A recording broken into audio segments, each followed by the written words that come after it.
धीरज Kumar, DD news, Pipra. तो ये तो था पिपरा का समीकरण। और बिहार विधानसभा में जिन सीटों पर दूसरे चरण में मतदान होना है, उन सीटों में सबसे ज्यादा चर्चा पीरपैंती विधानसभा क्षेत्र की है। प्रधानमंत्री नरेंद्र मोदी ने हाल ही में यहां 2400 मेगावाट के पावर प्लांट का शिलान्यास किया था। इस सीट पर मुकाबला इसलिए भी दिलचस्प है क्योंकि यहां टक्कर भाजपा, राजद, जनसुराज और मायावती की पार्टी बसपा के बीच है। बिहार विधानसभा चुनाव में पीरपैंती विधानसभा उन सीटों में शामिल है जहां सीधा मुकाबला एनडीए और महागठबंधन के बीच नहीं है, बल्कि यहां मैदान में बीजेपी और राजद के साथ जनसुराज और बसपा भी ताल ठोक रही है। इस क्षेत्र में 11 नवंबर को मतदान होना है।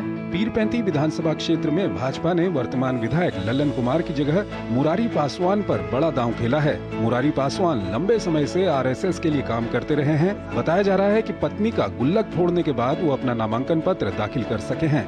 यहाँ रिंग बांध बनना चाहिए ताकि कटाव रुके और हमारे क्षेत्र का जनता विस्थापित होने से बचे, क्योंकि विस्थापित ही नहीं होते हैं।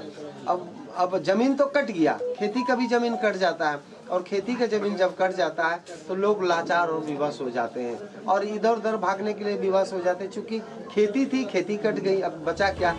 राजद ने पीरपैंती विधानसभा क्षेत्र में अपने प्रत्याशी के रूप में रामविलास पासवान को उतारा है।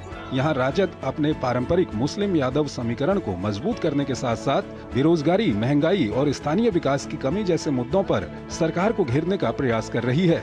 इस सीट पर राजद की नजर अति पिछड़ा वोटों पर भी है। ऐसे में वादों की भरमार देखने को मिल रही है। पार समर्थन हमको मिल रहा है और हम पीरपैंती विधानसभा जो है काफी मतों से जो है जीतने जा रहे हैं। आदरणीय तेजस्वी प्रसाद यादव जी को सभी लोग जो है कि तेजस्वी यादव को मुख्यमंत्री देखना चाहते हैं। पीरपैंती सीट पर कुल 10 प्रत्याशी चुनाव मैदान में हैं। माना जाता है कि पीरपैंती विधानसभा क्षेत्र में गंगोता व खरवार वोटरों को साधने में जो भी पार्टी सफल हो गई, उसकी जीत पक्की कही जाती है।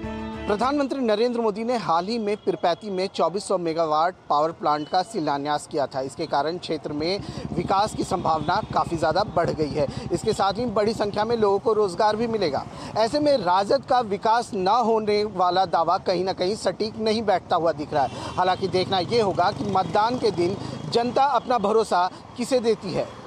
भागलपुर से प्रिंस कुमार के साथ डीडी न्यूज़ के लिए मधुरेश नारायण। और हमारे संवाददाता मधुरेश नारायण और ज़्यादा जानकारी के साथ हमारे साथ इस वक्त जुड़े हुए हैं पीरपैंती से। मधुरेश, जिस तरह से आपने बताया कि विकास एक बड़ा मुद्दा यहाँ पर है, बहुकोणीय मुकाबला भी बनता हुआ दिखाई दे रहा है, किस तरह का चुनावी समीकरण वहाँ पर? देखिए, सबसे जरूरी बात यह है कि ज्यादातर जो सीट है वहाँ पे जो मुकाबला है वो या तो एनडीए महागठबंधन के बीच में है या फिर ज्यादातर मुकाबला ऐसा है जहां पे एनडीए और महागठबंधन के बीच में सीधा सीधा मुकाबला है। लेकिन यहाँ पे जो मुकाबला है वो यहाँ का समीकरण थोड़ा सा अलग है। यहाँ पे जो बसपा है उसने भी स्ट्रांग उम्मीदवार उतारा है, जनसुराज ने भी स्ट्रांग उम्मीदवार उतारा है। बड़ी बात यह है कि यहाँ जो सवर्ण आबादी है उसकी संख्या थोड़ी कम है, लेकिन जो पार्टी भी जीतती है उसमें सवर्ण का शामिल होना बहुत जरूरी है। ऐसे में जो चारों पार्टियां हैं वो एससी एसटी के साथ में सवर्णों को भी अपने साथ लाने की पूरी कोशिश कर रही हैं।